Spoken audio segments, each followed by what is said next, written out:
London Underground trains are the envy of the world. Their complexity and their usual efficiency are taken for granted by everyone. It's a system that's been built up over the last 125 years or so. We're going to look at some of the events of the last few years. Some of the film we're going to use is very old and grainy. It's included because of its importance, however.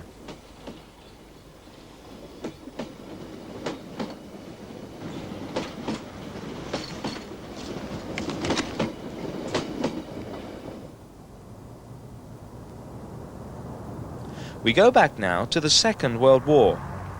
This station was built for a film set, but it leads us nicely to this old film made during the Battle of Britain. It tells how the London Underground continued maintaining and servicing tube stock during turbulent times.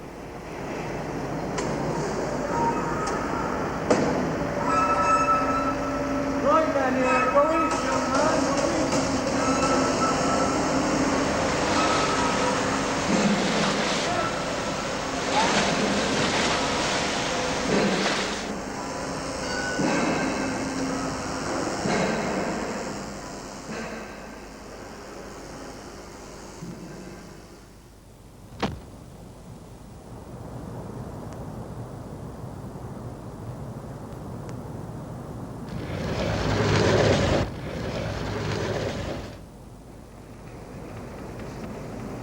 The early morning trains still arrived on time to take workers from the leafy suburbs to business in town, disregarding the air raids above them.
Some very old stock was around then, and we freeze on this one.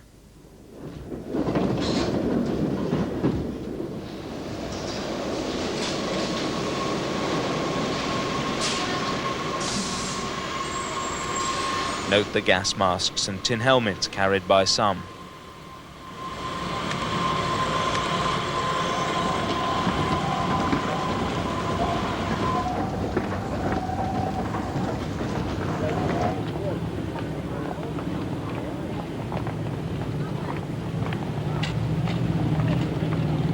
In post-war days, London Transport still had steam-hauled trains. British Railways supplied the locos on this charming film made by Alan Wilmott of the Chesham branch.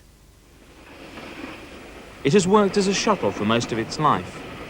Steam traction ended in 1960. Some of the coaches went to the Bluebell Railway.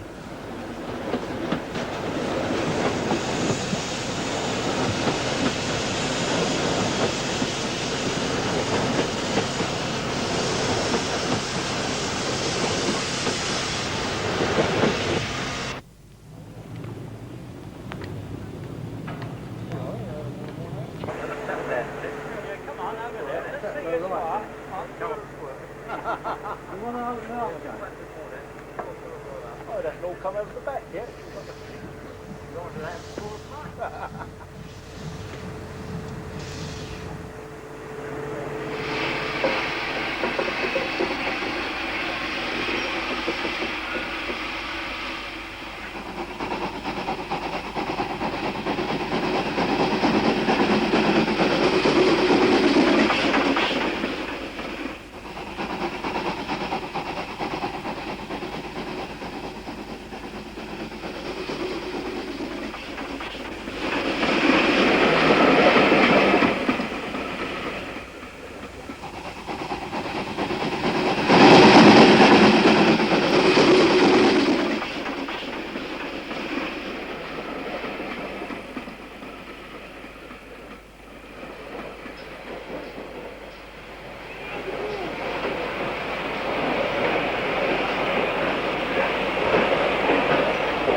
Today, the Chalfont shuttle to Chesham still runs, and nothing has changed at the end of the line.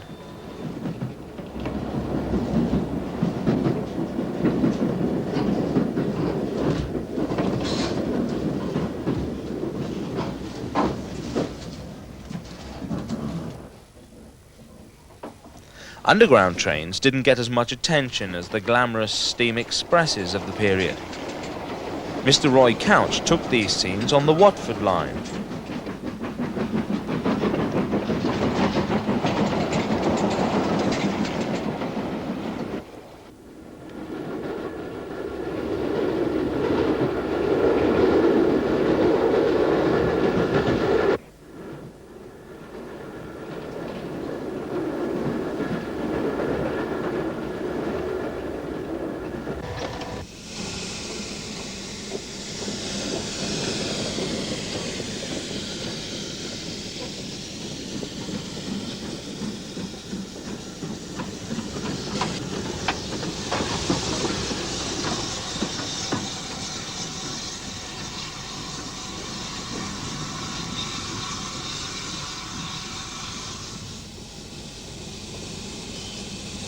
The mixture of metropolitan trains and steam at Harrow brings us to the last year or so of LT's steam engines. A visit to Neasden, the main London transport depot in 1969, found plenty of red tube trains about. Lurking at the back could be found 3 ex-Great Western Pannier tanks. These are the last of 11 that LT had bought.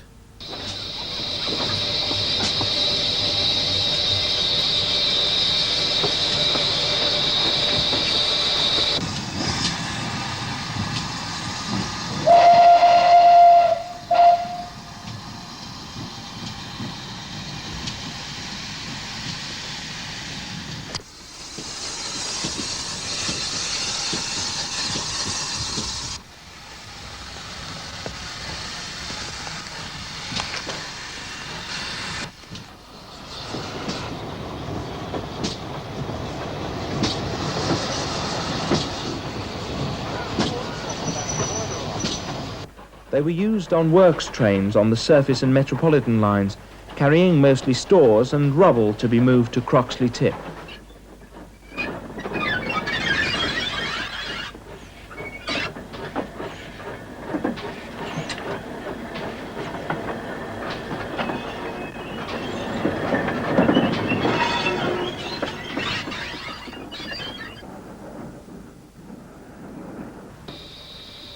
For some reason, today the steam crane was being prepared for use. The reason was soon quite clear.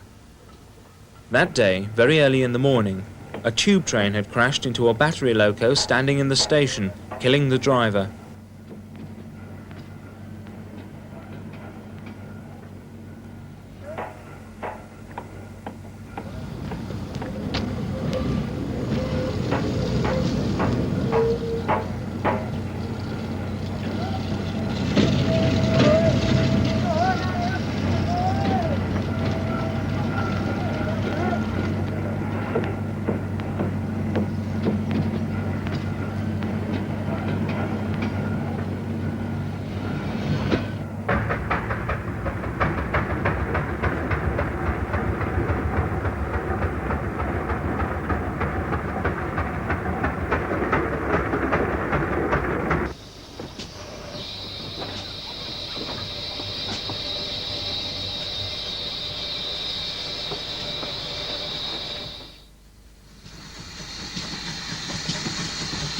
Then one day in 1971, London Transport decided to have a farewell to steam day when they withdraw the last 3 Panniers.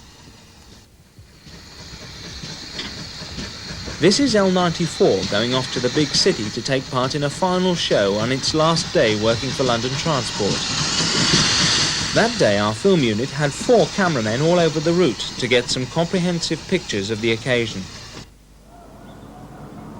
Today, TV crews and notable railway enthusiasts were on hand to witness the final run of a London Transport steam train.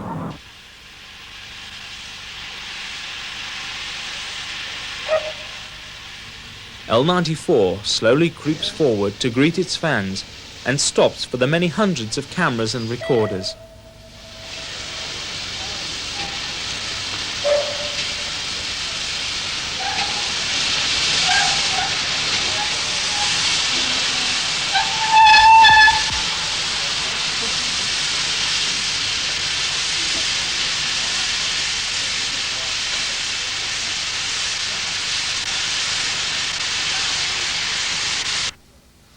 It was hauling a special works train for track maintenance all the way to Neasden.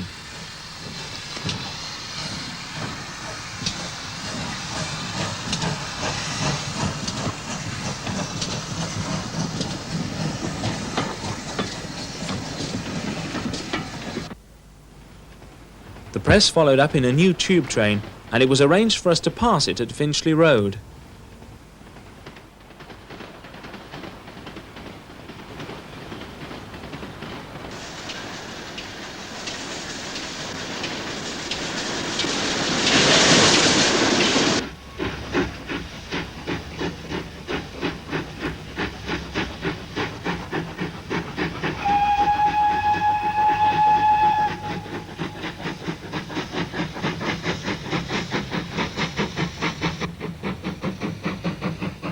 At Neasden, an immense crowd awaited it. London Transport certainly underestimated the interest it would receive.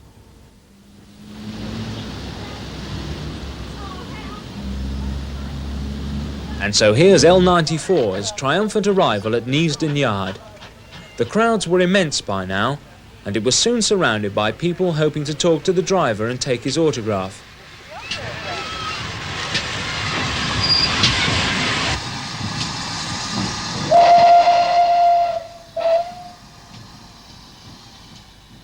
L94 was eventually restored to Great Western livery and appeared at the Shildon Cavalcade in 1975.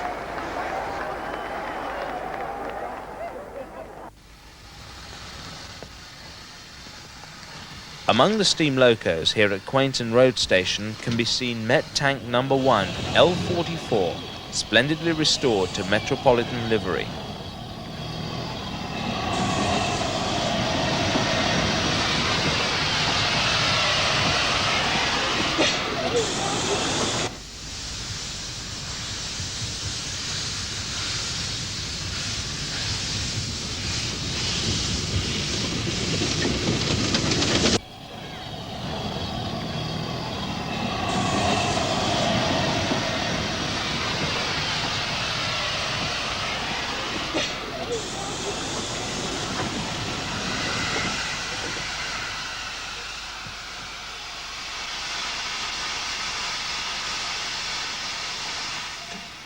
Also here representing Quainton Road's metropolitan past, some old stock being restored.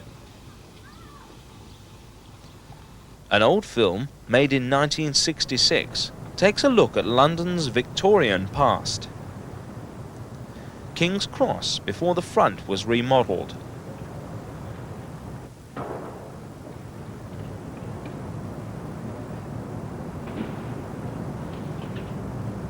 Euston being rebuilt, and new shafts for an improved underground station.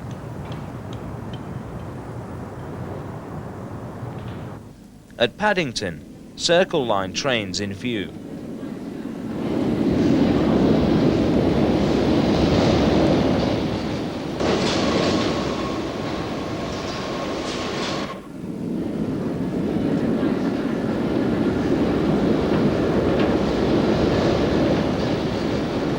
A major tunnel roof repair scheme was underway then.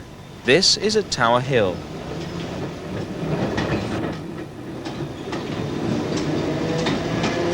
The old film continues to tell the story of the Metropolitan. Elegant St. John's Wood houses found stations being built in their front gardens. This is Marlborough Road Station, empty then, now a smart restaurant.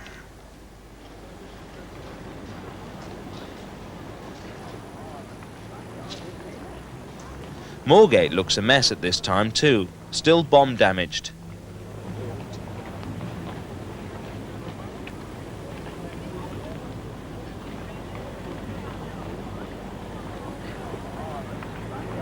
Today the station is under an office development.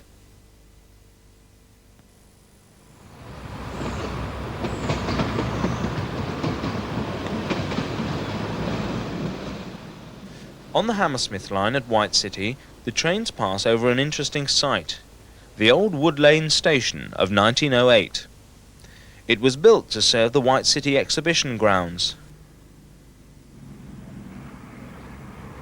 This photograph shows how large it was, and the car sheds of the Central London Railway depot at the bottom.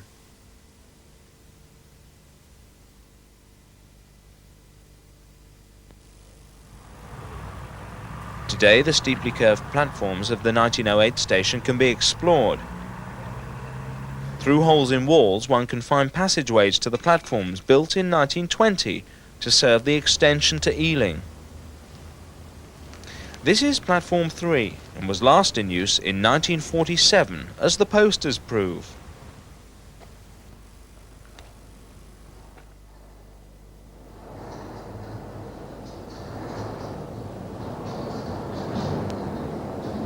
This is not a ghost train, but a real one going to Shepherd's Bush.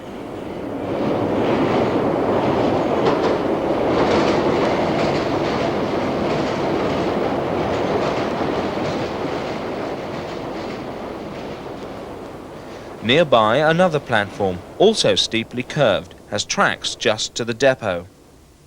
This is much smaller and newer than the original one here. Meanwhile, Wood Lane is still open to any vandals wandering in.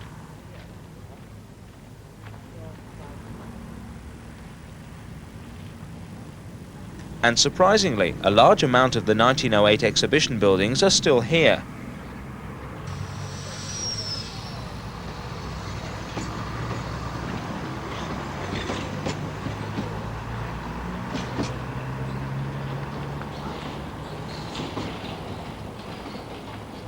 The New Works programme of 1935 proposed taking over many suburban steam-hauled services and converting them into extensions of existing tube lines. Mr. Cooper shot this film about the LNER locos and local trains in 1959. Suburban services were in the hands of the immensely successful N2s. Up and down the two steep tunnels each side of the main station, they hauled trains from Moorgate to towns in Hertfordshire and Middlesex.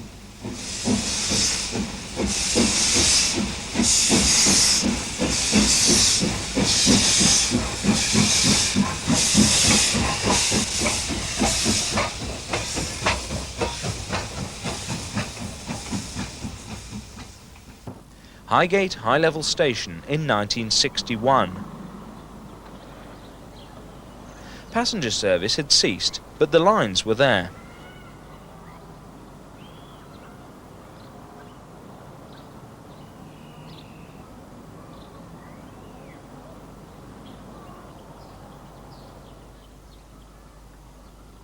The occasional goods train would go through. The promised tube trains never came due to the war. Beyond the tunnels is Park Junction. The branch to Alexandra Palace went off to the right. At least tube trains reached here. Highgate Wood sidings were still in use then, trains coming down a track from East Finchley. Going down the Palace branch, one comes across plenty of evidence of the electrification work that had been done. Cranley Gardens Station.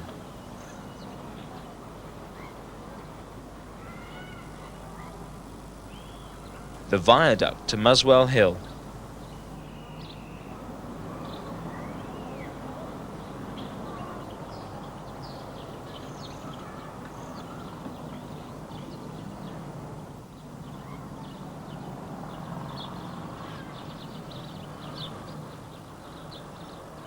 The signal box near the palace was a magnificent structure once.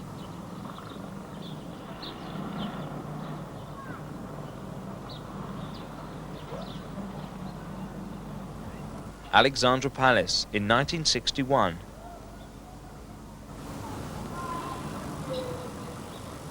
The original 1936 television studios were still being used by BBC Television News then.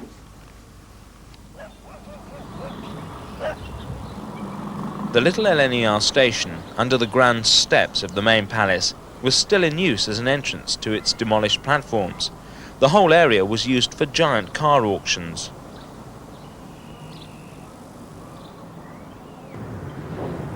After the fire of 1980, the palace has a new roof.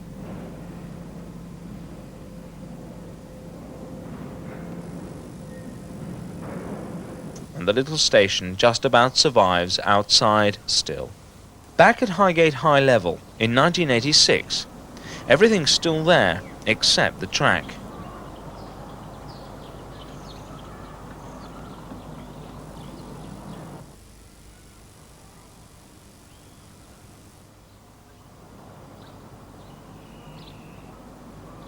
Park Junction today. No sign of the branch, just trees. The car sheds have a new roof, but no tracks. We understand that plans are in hand to bring the depot back into use soon. East Finchley, a handsome design of the 30s, very much underused. The middle tracks were for steam trains then, and later for stock movements to Highgate Depot.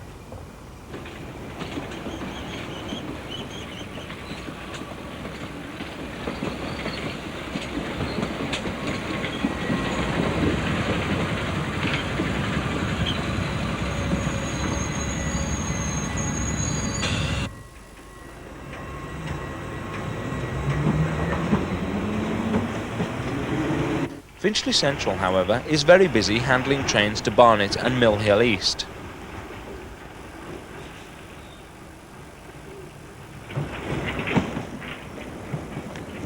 The temporary waiting room dates from 1939 and is still in use.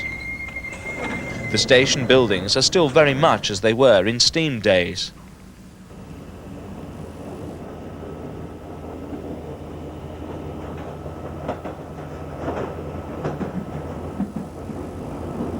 Trains to Mill Hill travel over this attractive viaduct.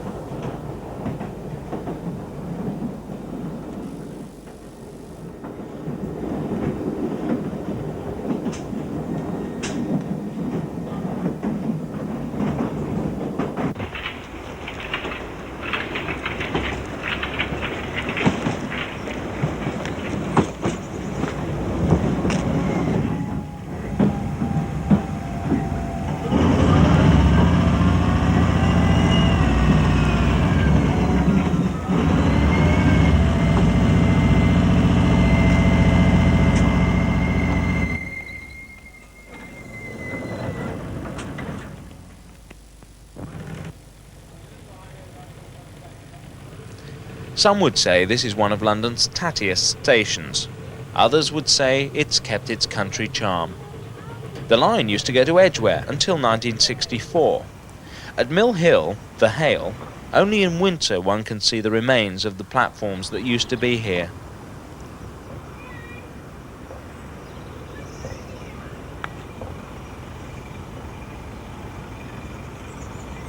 Under another arch, a new platform was visible, but it's now covered with dumped rubble. Edgware trains are nearby, however.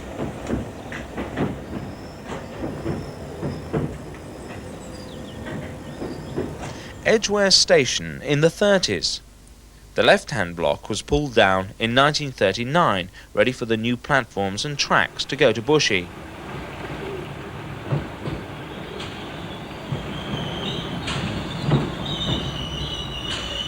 Today, only half of the station is in use. Over on the right, space for the Bushey trains. The left-hand side is still shored up after all these years.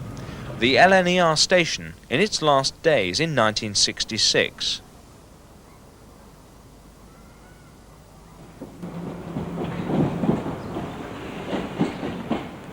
This 1966 film shows the trains bypassing the flyover built to take them over the new track, southbound, to join the LNER trackbed. Today that flyover is buried under trees. A sidewall shows here. The branch to Finchley, never used. On the A41, brick arches for the line that never got built. The Green Belt policy of the post-war authorities stopped creeping development, spoiling London's green spaces in the suburbs. Aldenham was built as a car depot, made aircraft during the war, and until 1986 was a bus maintenance works. Optimistically, these destination boards were made for the 1938 trains. In 1967, a new underground line was opened. A huge crowd gathered to try it out and buy the first ticket. The line only ran as far as Highbury then.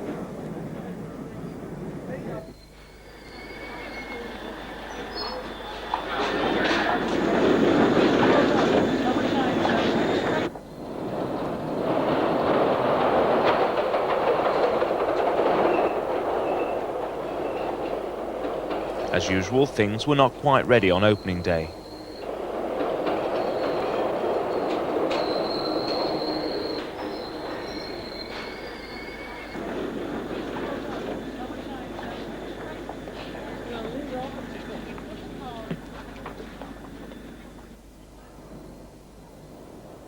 A feature of the line are the murals.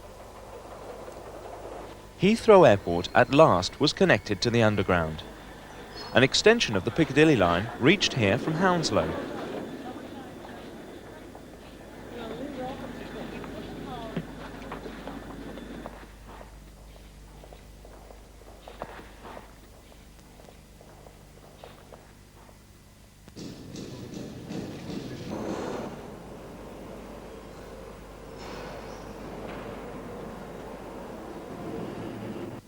In 1981, the line to Ongar was in danger of closing.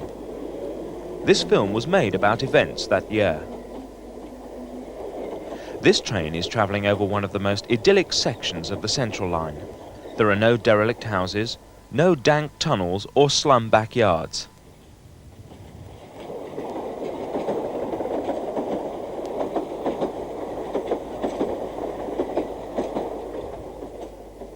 It's at the end of one of London's busiest lines, from Epping to Ongar. It has only 3 stations, but now they display this notice.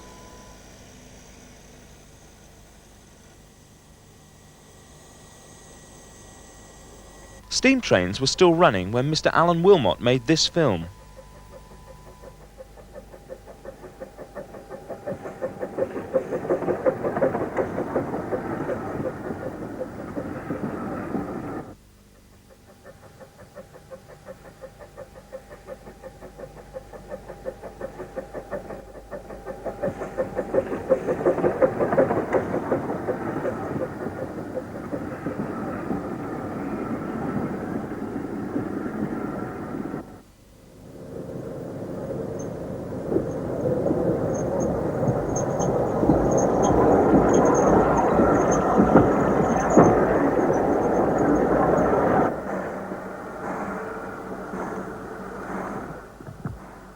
Electric trains were on the way though, as in this LT photograph.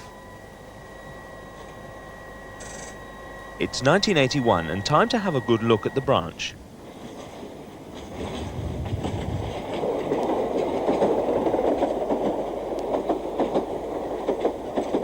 At Epping, London trains use one platform and Ongar trains depart from the other. They run only during rush hours. The current losses amount to £600,000 a year.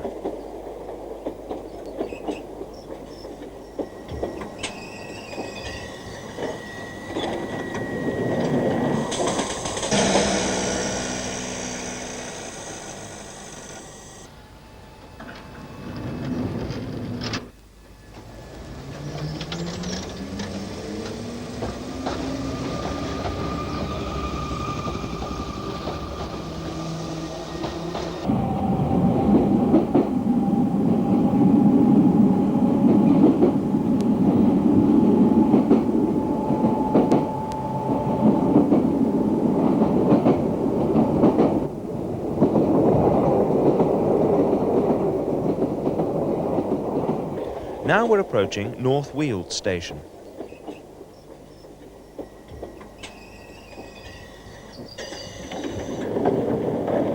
It's fairly busy because of nearby new housing estates.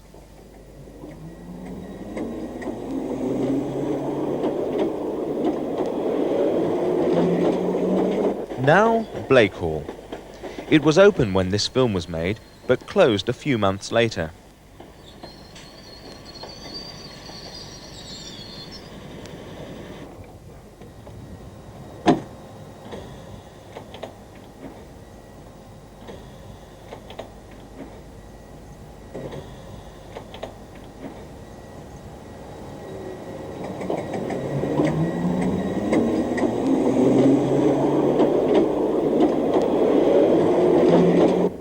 Now approaching Ongar Station.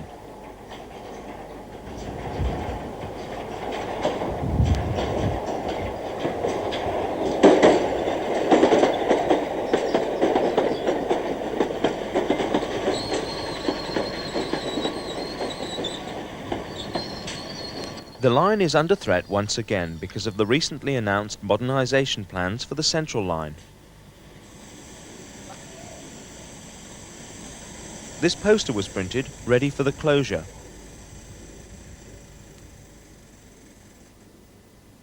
A group of people formed a preservation society with the aims of taking over the line and running tourist steam trains.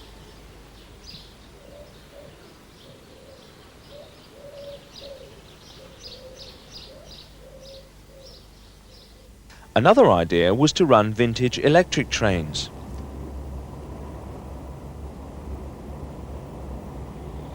So the committee visited Ealing Common Depot to have a look at some old District Line trains and to find some suitable stock.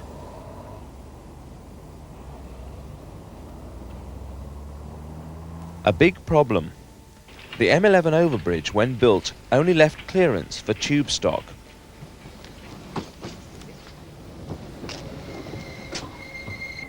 The Jubilee line opened. Originally it was to be called the Fleet Line, but it was so late being completed that they changed the name.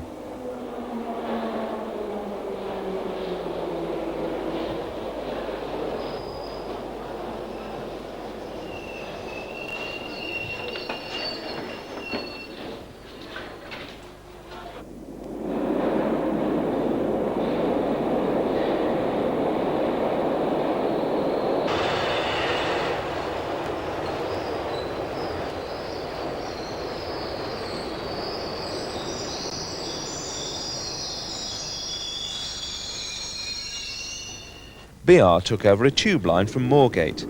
It had been the Northern City Line. It was designed to run full-sized trains when first opened.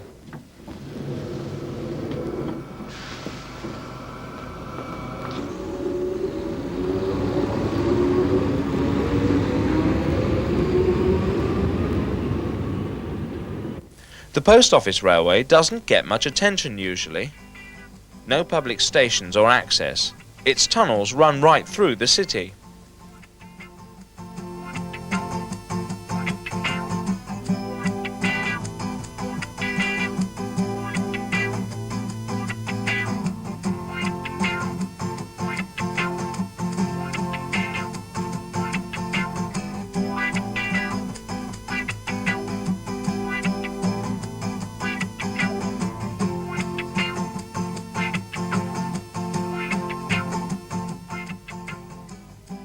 Its odd little trains, no drivers, hurtle about under the streets.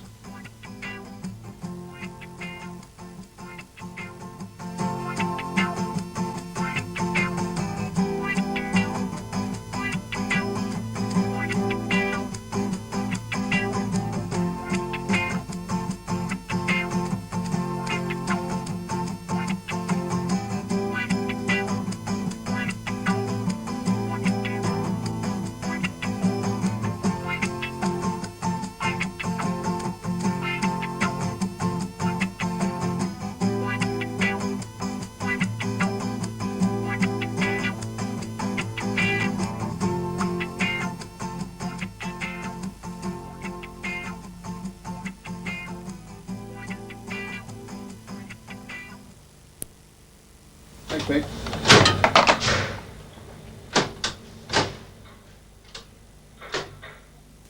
In October 1987, it celebrated its Diamond Jubilee, and visitors were allowed to see the new trains, all tarted up.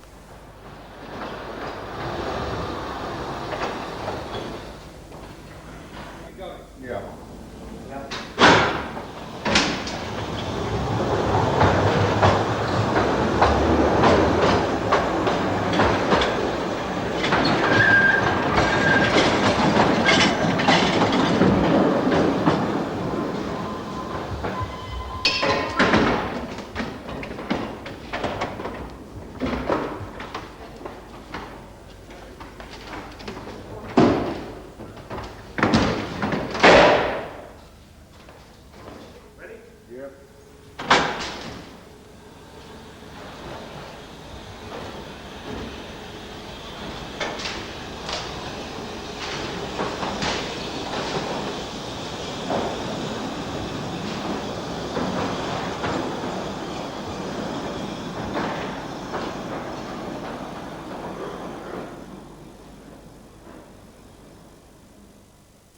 Network South East did not forget its own underground line when the system was being smartened up for the future. Imitation marble finish for its flat walls complements the shapes of the platforms. Despite this, the line is still known as the Drain. It was opened by the London and South Western Railway in 1898 in order to take passengers to the city. These American-built cars were assembled at Eastleigh. They were in service right up to 1940, when the present stock arrived. Today's engine spotters should take note that even these cars are going soon. Meanwhile, the friendly staff always welcome enthusiasts here.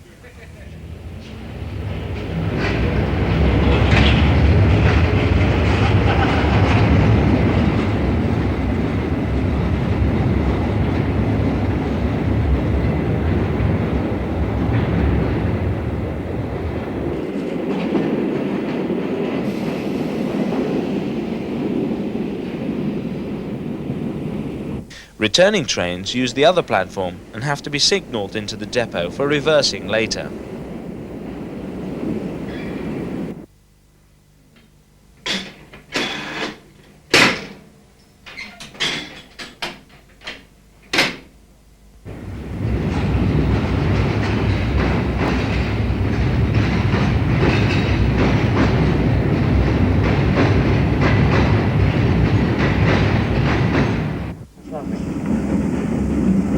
That's lovely, Carol.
On the right, in a moment, will be seen the tunnel for the hoist used to take the stock up to the surface.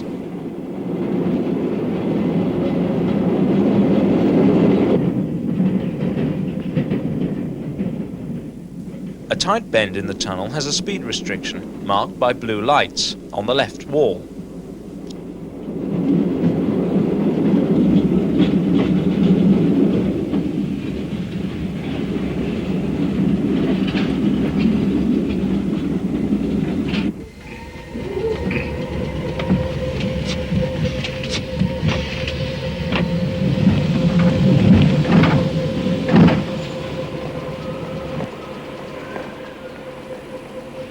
Bank Station is noted for its travelator.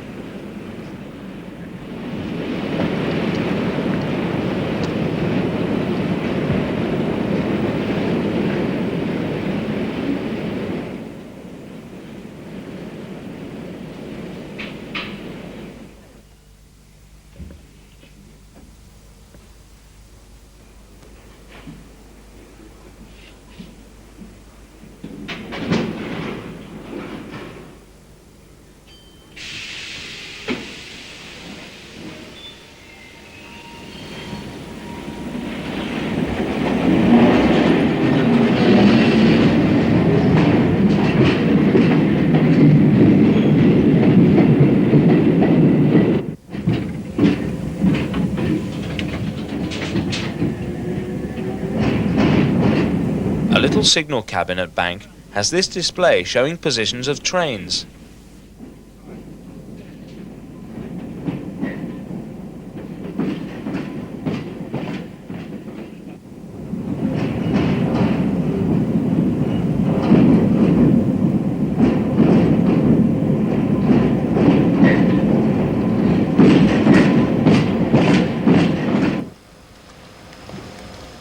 When Sunday comes, it's maintenance day. We're going to see why the line is called the drain.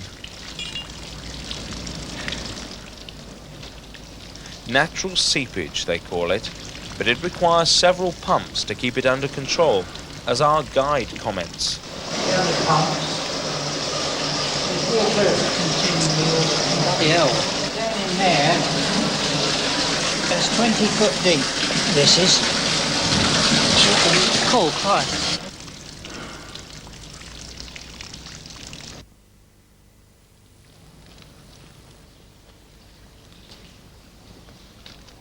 As the Armstrong hoist is going to be used today, the Annette's lock is checked over. This is interconnected with the signal box.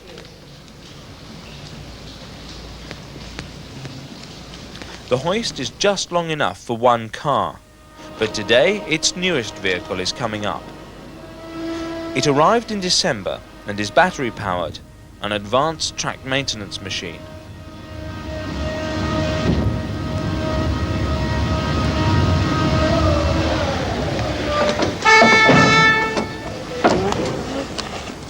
Amazingly, the hoist is hydraulic powered.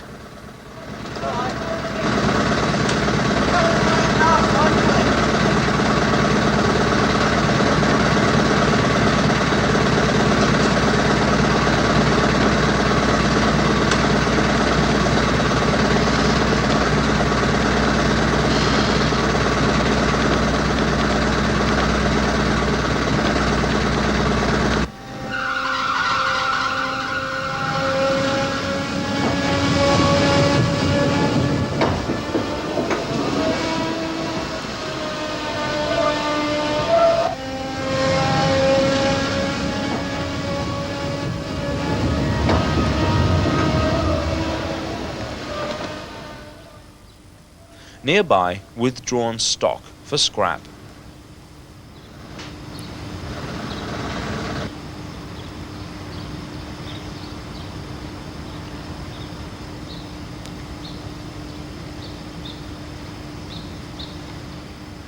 The southern region has other tube trains in use. As all enthusiasts know, old tube trains have been running on the Isle of Wight since steam days. On a bright, breezy Easter day, we take a look at them.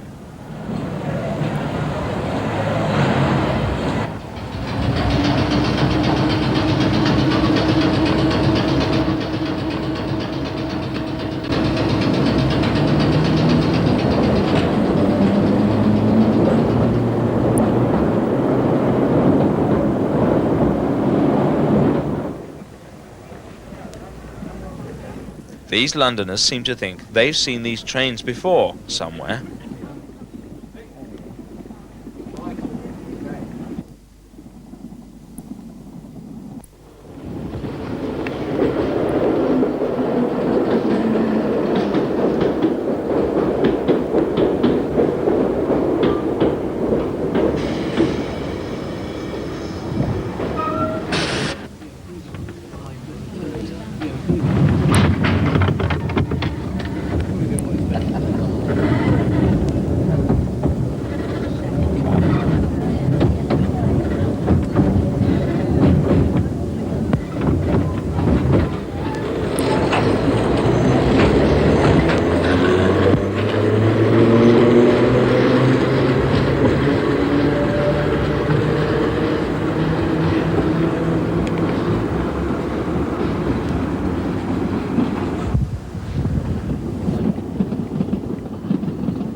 From the fresh and clean Isle of Wight trains to some of London's dirtiest stations.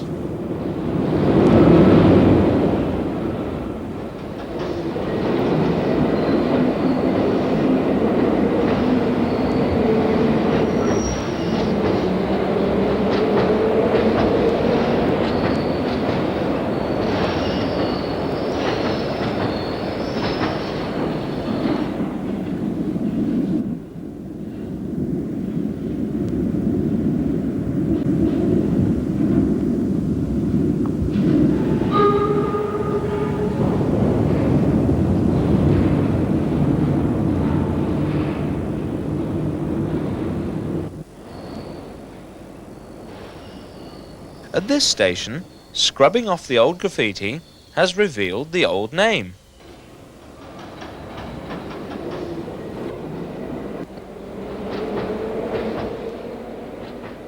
Oval Station, revealing its City and South London origins.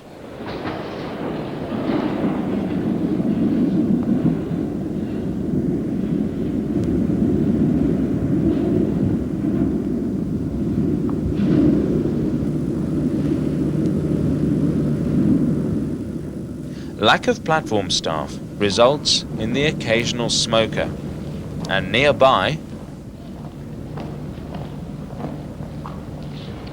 the event needs to be recorded, if only for posterity. Turn it off!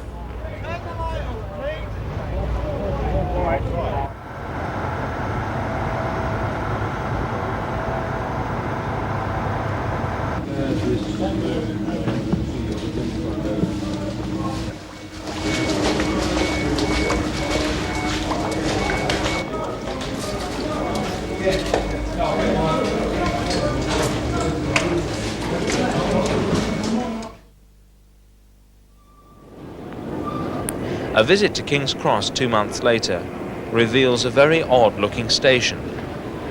No advertisements and no directional signs either.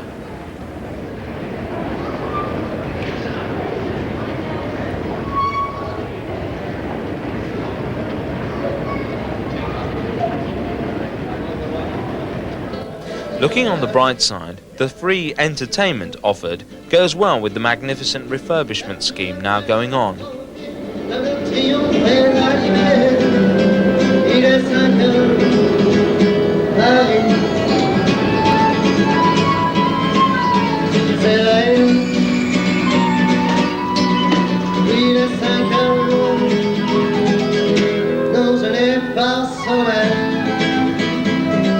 Hopefully some of the old atmosphere can be kept like this.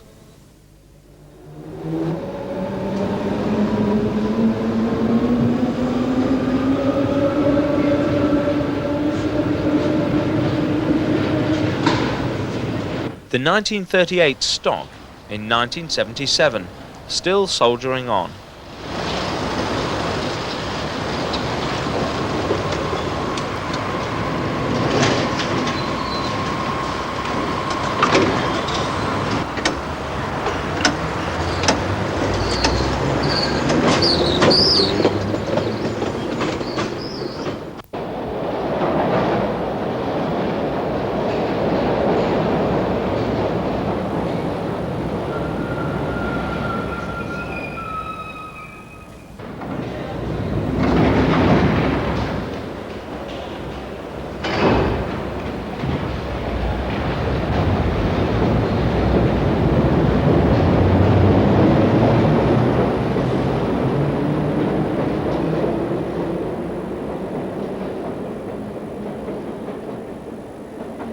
A 75% increase in passengers in 5 years meant a chronic shortage of trains. So back came the 38 stock to be seen anywhere on the Northern Line, especially when you didn't have a camera on you.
This film material from Mr. Smiler brings back some old trains. 1938 stock in the Stonebridge and Carpenter's Park area.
From Mr. Smiler, the CO, CP, COP and R stock.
A brand new line The Docklands opened in 1987.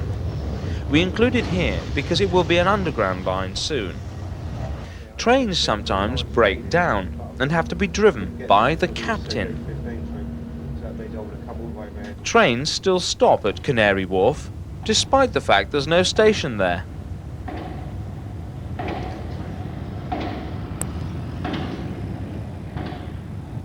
Alongside Fenchurch Street Station they terminate, but not for long.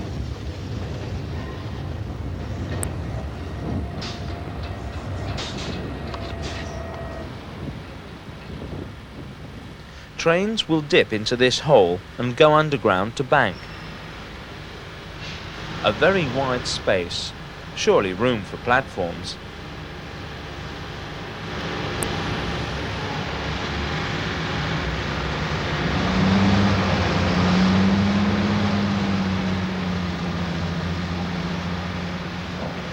This access shaft is at Bucklersbury Street. In early December 1987, we saw the Roman remains being excavated. These blackened stumps are the foundation of a jeweller's shop.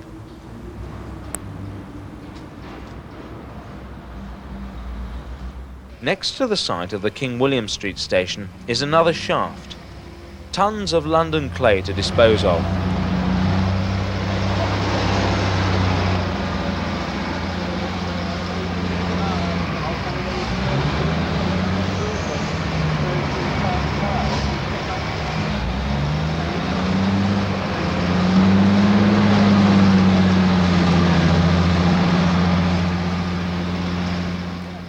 The plan of the tunnels going through to a new Bank station.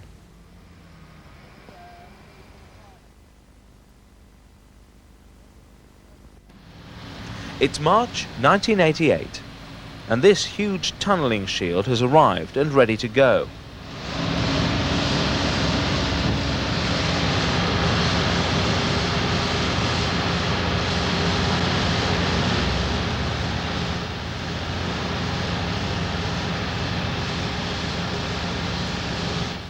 A pilot tunnel is being made now. Conditions are bad, cramped, dark and wet. Water is seeping in, and the danger of fracturing old gas mains is great.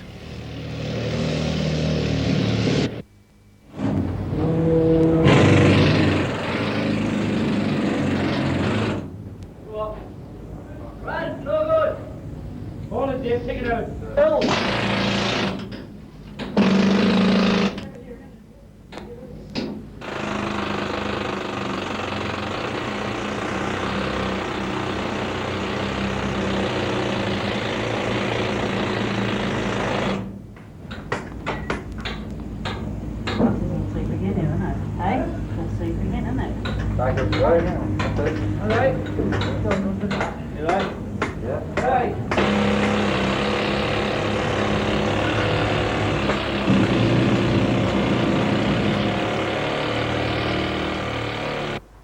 At Bank Station in the drain, a spare siding will be turned into a passenger way to get to the DLR new station there.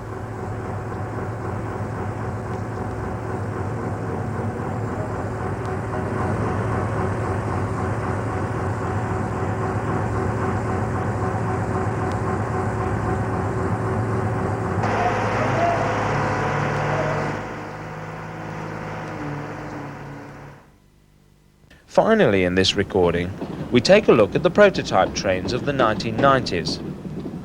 They're sometimes to be seen at Neasden. When they see people with cameras, they creep away.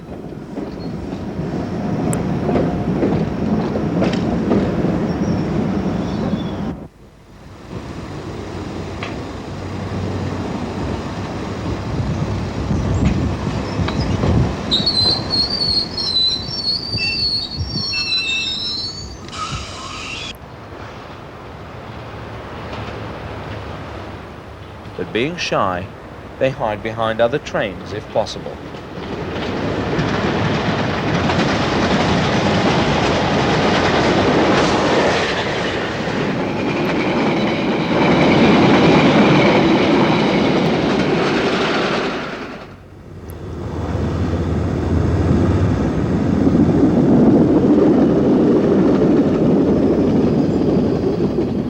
On hearing a rumour that they're at Ruislip, we go in search.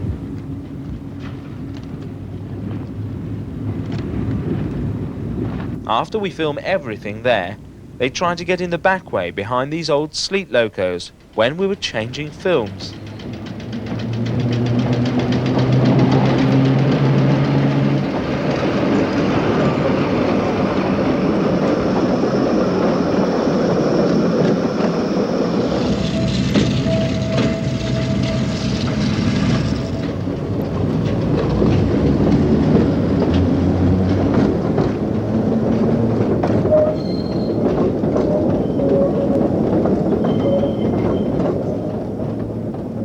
At South Ealing, we were luckier.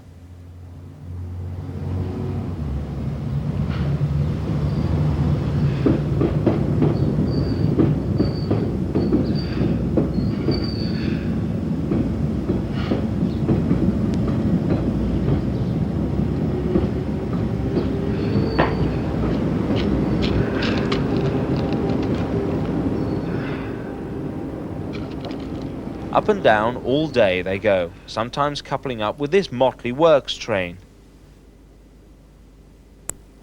As schoolboys admire them, or plan the graffiti sessions, the train divides for further tests.